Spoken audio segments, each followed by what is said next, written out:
بسم اللہ الرحمن الرحیم الحمد للہ رب العالمین والصلاة والسلام علی سید المرسلین سیدنا محمد وعلی آلہ واصحابہ اجمعین اما بعد۔ قابل احترام بزرگوں، دوستوں، بھائیوں اور بہنوں،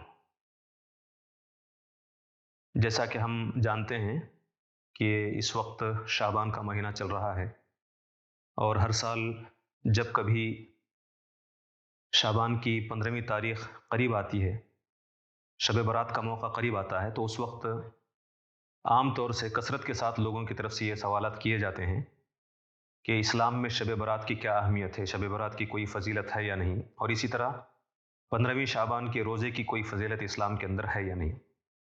تو مناسب یہ محسوس کیا گیا کہ اس موقع پر آپ کے سامنے شب برات کی اہمیت اور فضیلت کے سلسلے میں اور 15ویں شعبان کے روزے کی اہمیت کے سلسلے میں، اس کی حقیقت کے سلسلے میں کچھ باتیں آپ کی خدمت میں عرض کر دی جائیں۔ سب سے پہلی بات جو آپ کی خدمت میں عرض کرنی ہے وہ یہ کہ عام طور سے لوگوں میں ایک غلط فہمی یہ پائی جاتی ہے، بلکہ یہ چیز لوگوں کے ذہنوں میں بیٹھی ہوئی ہے، بلکہ غلط فہمی سے بڑھ کر یہ بات کہی جا سکتی ہے کہ بعض تفاسیر میں یہ بات لکھی ہوئی موجود ہے کہ اللہ تبارک و تعالیٰ نے شب برات میں، یعنی 15ویں شعبان کی رات میں قرآن مجید کو نازل کیا، اور اس کے لیے سورہ دخان کی ابتدائی آیات کا حوالہ دیا جاتا ہے۔ قرآن مجید میں سورہ دخان میں اللہ تعالیٰ نے یہ بات بیان فرمائی ہے کہ انا انزلناہ فی لیلۃ مبارکہ، کہ ہم نے اس قرآن مجید کو ایک مبارک رات میں نازل کیا ہے۔ تو گویا کہ لوگوں کا یہ کہنا ہے کہ یہ مبارک رات جس میں قرآن کے نزول کا ذکر کیا گیا ہے، یہ اصل میں شب برات ہے، 15ویں شعبان ہے۔ حالانکہ اگر آپ دیکھیں قرآن مجید کا مطالعہ کر کے، قرآن مجید میں جو سورۃ القدر ہے جس میں نزول قرآن کا ذکر کیا گیا ہے، اس سورۃ القدر کو آپ سامنے رکھیں اور سورہ دخان کو آپ سامنے رکھیں، دونوں کا موازنہ کر کے دیکھیں، تو آپ کو معلوم ہوگا کہ سورہ قدر میں اللہ تبارک و تعالیٰ نے یہ بات وضاحت کے ساتھ بیان فرمائی ہے کہ انا انزلناہ فی لیلۃ القدر، کہ ہم نے اس قرآن مجید کو لیلۃ القدر میں نازل کیا ہے، شب قدر میں نازل کیا۔ اور ہم سب اچھی طرح جانتے ہیں کہ شب قدر رمضان میں ہے، شعبان میں نہیں ہے۔ تو جب قرآن مجید خود یہ کہتا ہے کہ ہم نے اسے لیلۃ القدر میں، شب قدر میں نازل کیا ہے، اور خود قرآن مجید سورہ بقرہ میں یہ بات بیان کرتا ہے کہ شہر رمضان الذی انزل فیہ القرآن، کہ رمضان وہ مہینہ ہے جس میں قرآن نازل ہوا، تو پھر سورہ دخان کی اس آیت سے یہ مفہوم کیسے نکالا جا سکتا ہے کہ قرآن مجید شعبان کے مہینے میں نازل ہوا؟ قرآن تو صراحت کے ساتھ کہتا ہے کہ قرآن مجید رمضان میں نازل ہوا ہے، اور رمضان میں بھی اللہ تعالیٰ نے اس قرآن مجید کو شب قدر میں نازل کیا۔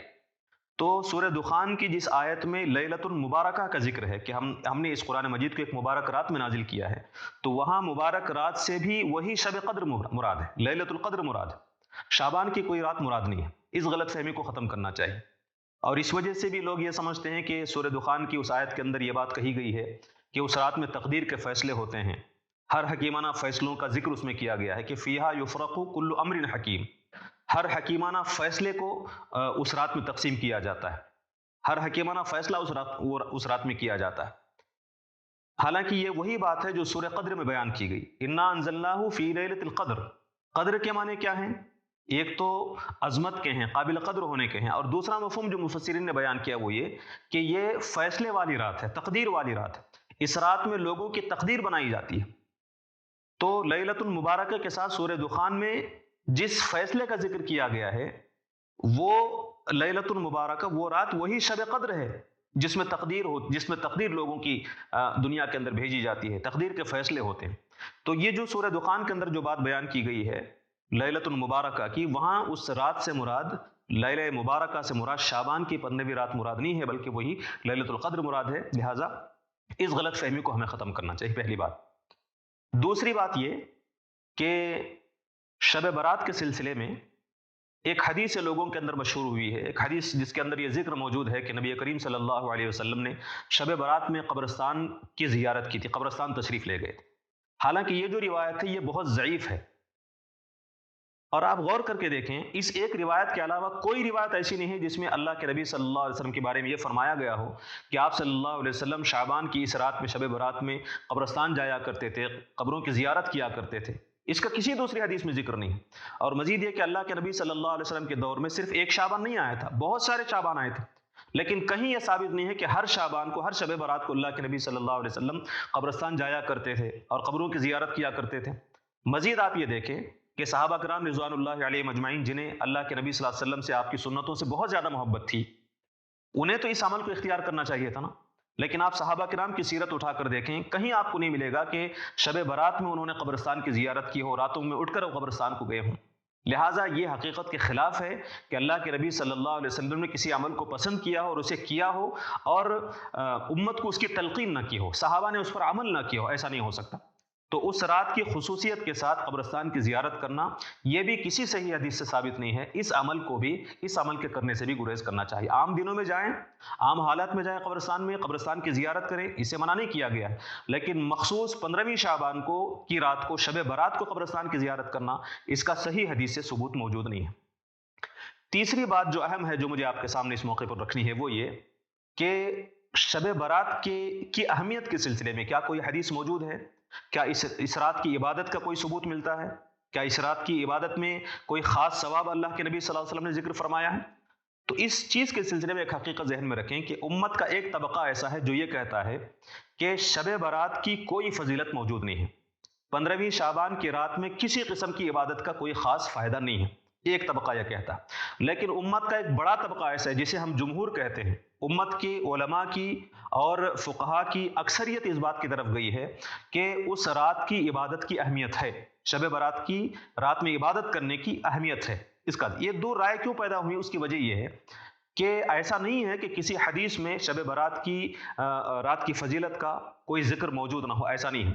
بلکہ 8 سے 10 روایات ایسی آپ کو ملیں گی جس میں اس رات کی فضیلت اور اہمیت بیان کی گئی ہے. 8 سے 10 روایات تقریباً ایسی ہیں. لیکن حقیقت یہ ہے کہ یہ ساری روایات، جن روایات کے اندر اس رات کی کوئی فضیلت بیان کی گئی ہو، یہ ساری روایات ضعیف ہیں. ان میں سے ایک بھی صحت کے درجے کو پہنچی ہوئی روایت نہیں ہے. اس وجہ سے ایک طبقہ یہ کہتا ہے کہ جب ان میں سے کوئی روایت صحیح نہیں ہے تو پھر اس رات میں عبادت کرنے کی کوئی اہمیت نہیں ہے، اس رات کی کوئی فضیلت نہیں. لیکن دوسرا ایک طبقہ، جیسا کہ میں نے کہا، جمہور اکثریت جس طرف گئے ہیں، وہ یہ کہ اس رات کی عبادت کی اہمیت ہے. اس کی وجہ کیا ہے؟ اس کی وجہ اصل میں اصول حدیث ہے. حدیث کا اصول کیا ہے کہ میں نے جیسا کہ عرض کیا آپ کے سامنے کہ 8 سے 10 احادیث ایسی ہیں، 9 یا 10 احادیث ایسی ہیں جس میں اس رات کی فضیلت اور اہمیت بیان کی گئی ہے، اور یہ ساری روایات ضعیف ہیں.